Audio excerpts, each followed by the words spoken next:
Tonight, Dead Boy Detectives are dead. Todd Stashwick beams up to Marvel, the Creative Arts Emmys, and we remember James Darren and James Earl Jones. All that and more in this edition of Multiverse Tonight. Comic books, sci-fi, fantasy, and more. If you're looking for a roundup of geeky news, you're in the right place. This is Multiverse Tonight.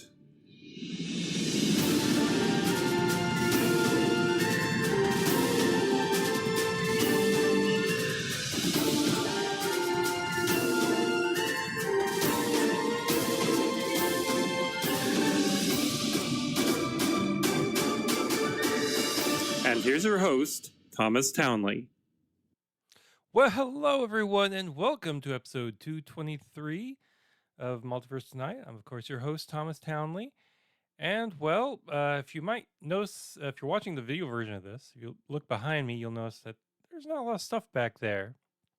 You know, it's not a redecorating scheme. We're moving. We're probably going to be moving within the next week or so from now. We're still waiting for a bathroom to be finished up, basically. But then we'll be moving. So basically, all the autographs have come down. See Mr. Shatner there behind my head. You'll see a Spuds McKenzie thing right there and boxes. So hopefully, the next episode will be in our new studio. But until then, we do have some news. So let's get right on with the DC Comics news.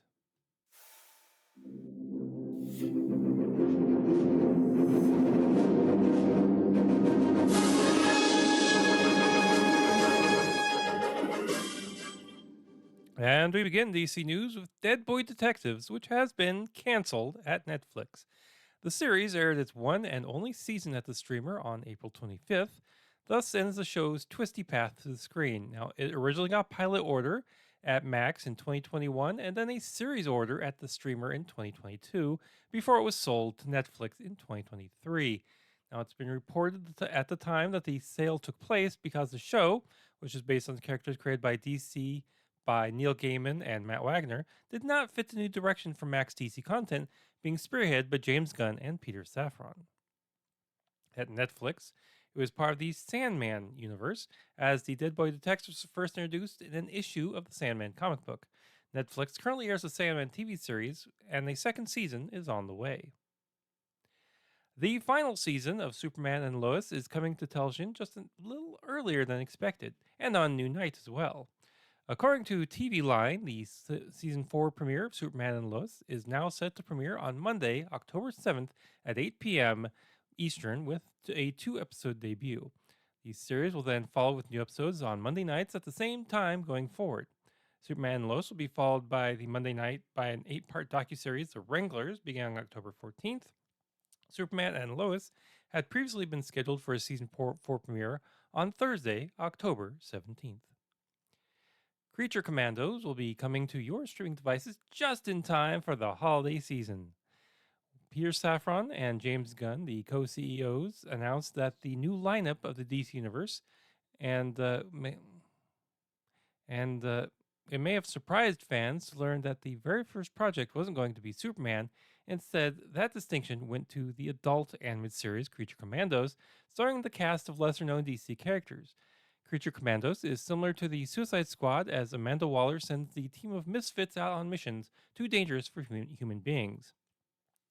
So fans can now mark that date on their calendar. Creature Commandos makes its debut on Max on Thursday, December 5th, followed by one episode weekly until the finale on January 16th. The official DC account on Twitter also shared the news alongside a poster featuring the Creature Commandos cast. Quote, on December 5th, everything will be declassified. The new Max original series from DC Studios, #Creature Commandos, premieres exclusively on streaming on Max. More intel soon, the post read. So, that's very interesting. I've really never read Creature Commandos, but, anything from James Gunn, pretty much has my blessing. Yeah. So anyway, let's go on to the Star Trek news.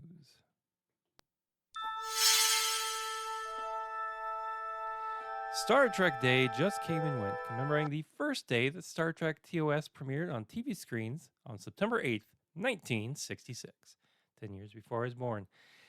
This year, the franchise partnered with Code.org, which teaches computing to grade school students, DoSomething.org, which promotes youth social activism, and Outright International, an LGBTIQ inclusion and global exclusivity initiative, global equality, should say, to launch the campaign Take the Chair, Make an Impact.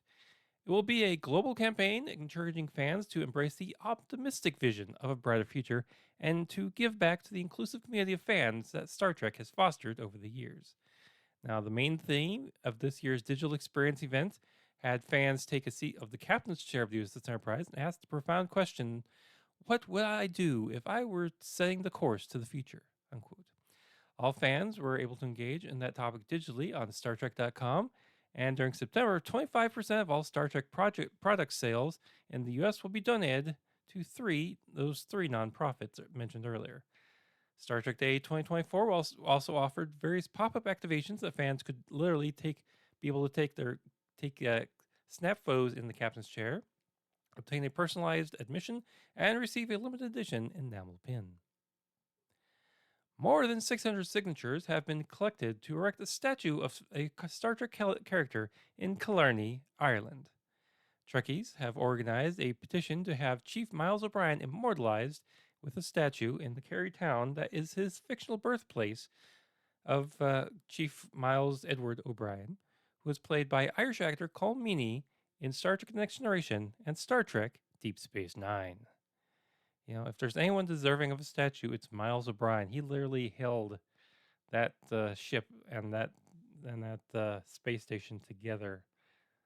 You know, he is Scotty level of an engineer. So, you know, I support this. Let's, you know, hopefully they can have that. Hopefully they can have the same statue that's in that episode of Lower Decks.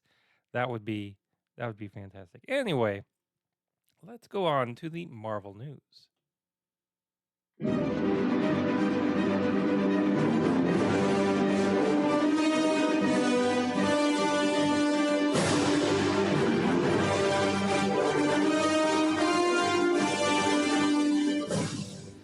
And Marvel news begins with Todd Stashwick, who you remember from Star Trek Picard, who has joined Paul Bettany and James Spader in Marvel's upcoming Vision-centered WandaVision spin-off series on Disney Plus, according to sources to Deadline.com.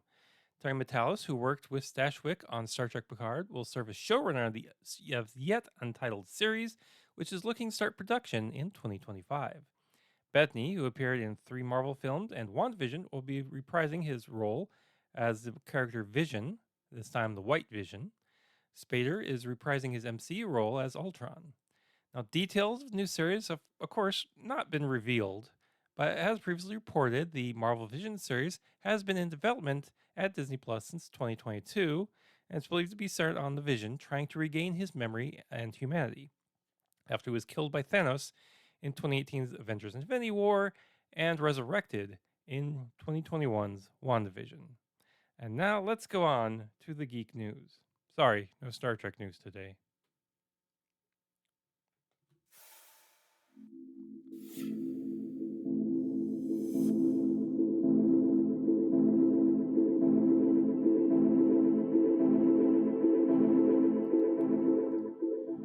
It's been more than 14 years since fans last saw Dolores Umbridge in Harry Potter and the Deathly Hallows Part 1, but now Imelda Staunton is back to reprise her role as the villainous character in Universal Epic Universe's new Wizarding World of Harry Potter Mystery of Magic attraction set to open at the Universal Orlando Resort next year. Staunton's return to the role was announced in a new promotional video for the attraction, which gave fans a look at the new ride as well as a behind-the-scenes look at Stanton, bringing the villain back to life. According to the official information about the attraction by Deadline, visitors will, quote, travel by Metroflux from Paris to the British Ministry of Magic, where Dolores Umbridge is about to stand trial. Board the lift and join Harry, Ron, and Hermione as you journey deep inside the Ministry's many departments. Thrilling adventure, fantastic beasts, and unexplored mystery await in Harry Potter and the Battle at the Ministry. The animated series, based on Stephanie Meyer's Twilight novel Midnight Sun, has been given a straight-to-series order at Netflix, according to Variety. The project was first reported to be in early development back in April of 2023 at Lionsgate Television. Michael Byrne, the vice chairman of Lionsgate, confirmed in 2024 that it would be an animated series, and now Netflix is developing the project. Midnight Sun was originally released in 2020 and serves as the first retelling of the first Twilight book from the perspective of Edward Cullen rather than Bella Swan.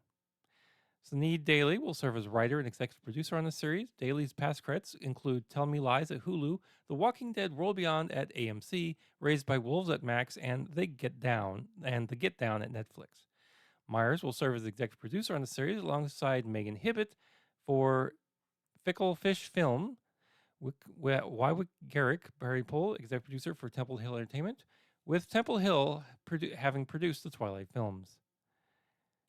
And so, what do you think of a new Twilight project? Anyway, What We Do in the Shadows Season 6 is coming out on October 21st. And this time,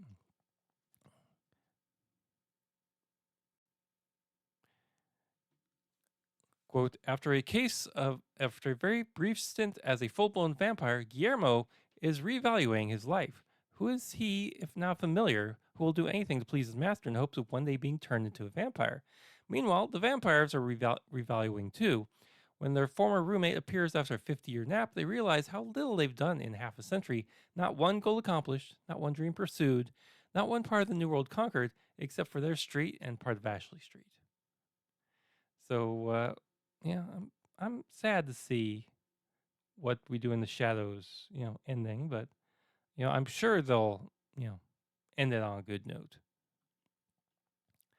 Alison Brie is the latest superstar to join the live-action Master of the Universe movie from Amazon MGM Studios and Mattel Films. Brie has been cast as supervillain Evil Lynn, starring opposite Nicholas Goldstein's central hero He-Man and Camila Mendez as Tila, captain of the Royal Guards and love interest of He-Man. Plot details are being kept under wraps. The film will be out on June 5th, 2026, but the story centers on Prince Adam of Eternia, who transforms into the muscular He-Man with the help of his magical power sword. The hero is tasked with defending his home planet from the evil Skeletor. Evil Lynn is Skeletor's second command and wields a magic wand topped with a crystal orb. And some more Harry Potter news. Search is underway for a new trio to play the iconic roles of Harry Potter, Ron Weasley, and Hermione Granger. An open casting call was officially launched yesterday for children from the UK and Ireland to audition for the leads in an upcoming HBO original series. The note possibly revealed a targeted start date of the series as it stipulates that the young actors must be between the ages of 9 and 11 in April of 2025. Now that's 7 months from now, which is how long it took to find Daniel Radcliffe in 2000 when he was 11. His co-stars Emma Watson and Rupert Grint were 10 and 12 respectively. And now you too feel old. Anyway, the Emmy Awards are coming up. So first they have the Creative Arts Emmys, which is basically all the awards that aren't, top shelf, if you will. And there were some winners of geek shows. So let's go over those. Outstanding contemporary costumes for a limited or anthology series or movie went to American Horror Story Delegate, the auteur. Outstanding fantasy sci-fi costumes went to Ahsoka Part 8, The Jedi, the Witch, and the Warlord from Disney+. Outstanding music supervision went to Fallout, the episode The End on Prime Video. Outstanding character voiceover performance went to Big Mouth, The Ambition Gremlin, Netflix. Outstanding emerging media program went to the follow episode Vault 33 on Prime Video. And we'll see if there's any other winners when the main Emmys happen later this month. And now, as always, we come on with some sad news. First up, Actor and singer James Darren, the former teen idol who played Vic Fontaine in Star Trek Deep Space Nine, has passed away. He was 88 years old.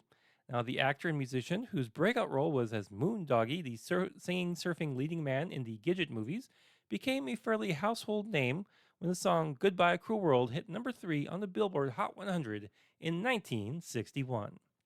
The actor played a lounge singer across 7 episodes of Deep Space Nine's final 2 seasons and became a fan favorite recurring character.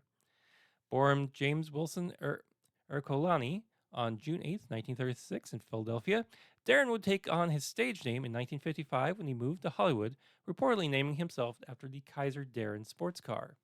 He signed a deal with Columbia and played minor roles in several movies between 1956 and 1959, as well as appearing on The Donna Reed Show. It was only a few years before he broke through in 1959's Gidget. He would do 2 sequels, Gidget Goes Hawaiian and Gidget Goes to Rome, before moving on from the role. Darren also worked in feature films almost exclusively in the 1960s, but embraced TV starting in the 1970s, leading The Time Tunnel and the sci-fi pilot The Man from the 25th Century. In the 1970s, Darren would appear as a guest star on TV shows like SWAT, Charlie's Angels, The Love Boat, and Fantasy Island before taking on a series regular role on T.J. Hooker, in which he would star alongside Star Trek legend William Shatner. Besides Deep Space Nine, his 90s acting roles included Silk Stockings, Diagnosis Murder, and Melrose Place. After Deep Space Nine, Darren largely retired from acting, appearing only in a pair of feature films, 2001's Random Acts and 2017's Lucky. In 1999, he released an album of the songs he had performed on Deep Space Nine and did only 2 more records during the last 20 years of his life. According to The Wrap, Darren's son Jim Moray has told the media that his father had a scheduled heart surgery last week, but that the procedure was considered too high risk because Darren was so weak at the time. He was sent home, but returned to Cedar Sinai Medical Center sometime after. Darren passed away there, surrounded by family. Darren is survived by his wife, actress and former Miss Denmark Evie Norland, and their 2 sons. He was 88 years old.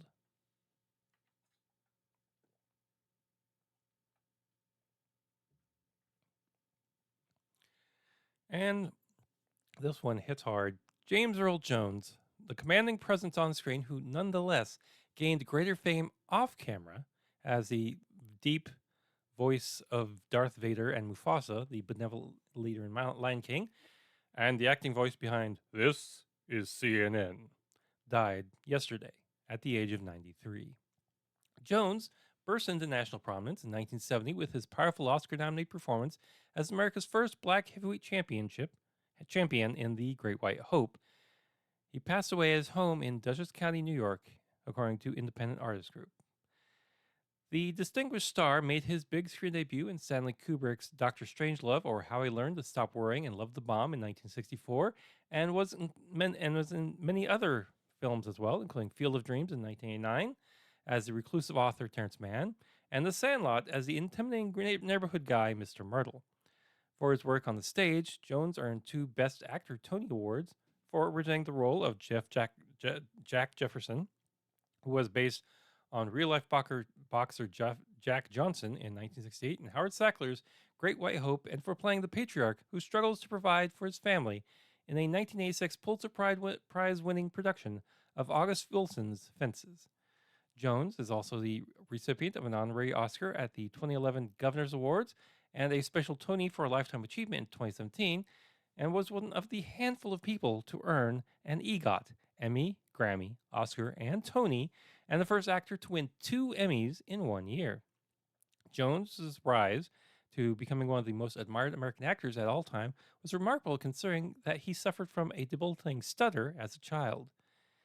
When an English teacher in high school encouraged Jones to read a poem for the class that he had written, he discovered that his stutter vanished whenever he spoke words that he had memorized. He won a public speaking contest as a senior and earned a full scholarship to the University of Michigan, where he studied medicine and discovered acting. He made his stage debut in a community theater production in Manistee, Michigan, before he left to serve in the Korean War. After being discharged, Jones moved to New York to pursue theater and made his Broadway debut in 1958 in Sunrise at Campanello. The Tony winner for Best Play that was written by Dory Sakri and starred Ralph Bellamy as polio-stricken President Franklin Roosevelt. Jones told The Hollywood Reporter in 2011 that his career was guided by words that his father, Robert Earl Jones, an actor who had been blacklisted from the industry by the House Un-American Activities Committee, but appeared in The Sting, told him when he was just getting started out.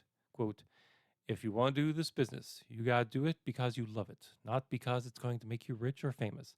That was the best advice he could give me," he said. Unquote. Kubrick cast Jones as Lieutenant Lothar Zog, a member of the B-52 bomber crew, and Dr. Strangelove after spying him in a New York production of Shakespeare in the Park. His performance opposite future National Endowment for the Arts chairman Jane Alexander in The Great White Hope netted him the cover of Newsweek magazine in October of 1968, and for the film version, he would become only the second black man to score a Best Actor Oscar nomination after Sidney Poitier. When director George Lucas was searching for a bass voice for Darth Vader, he reportedly considered Orson Welles, but felt his voice might be too recognizable, so he called Jones's agent and asked if the actor would like a day's work.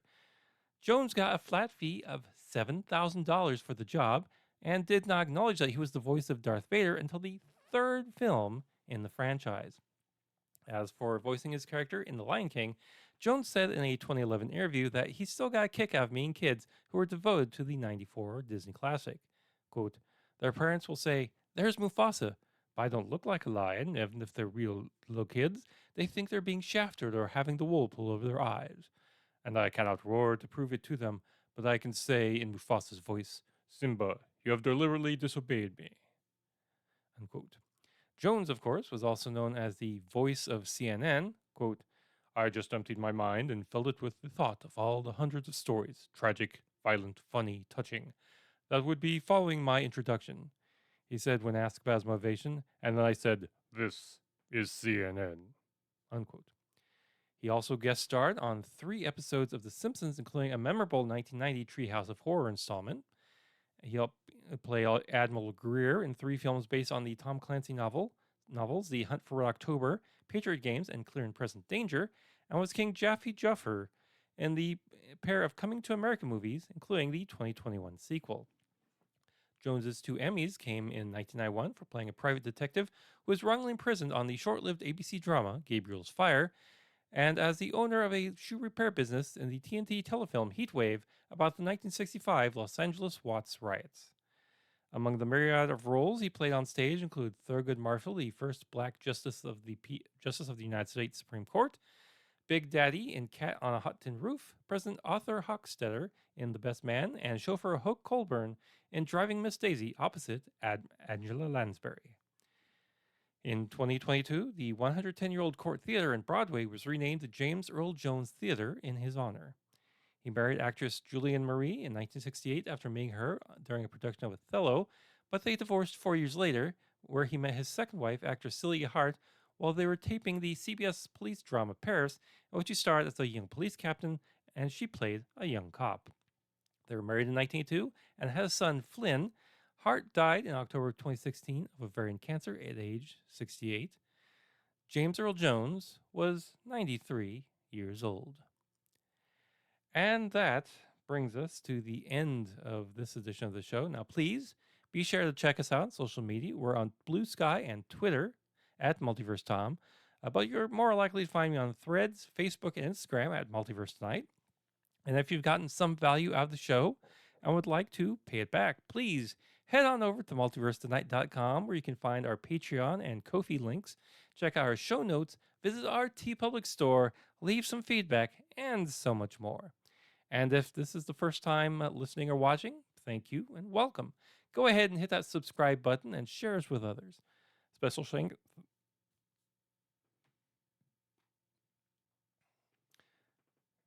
thanks to Shane Ivers for the intro music and Lobo Loco for the outro theme music. Thanks for watching this edition of Multiverse Tonight. We'll be back in 2 weeks with more sci-fi and comic book news. Now, please exit the universe in an orderly fashion. Good night. Multiverse Tonight is a production of Half Baked Genre Productions, copyright 2024, all rights reserved. This podcast is part of the Pop Goes the Culture podcast network.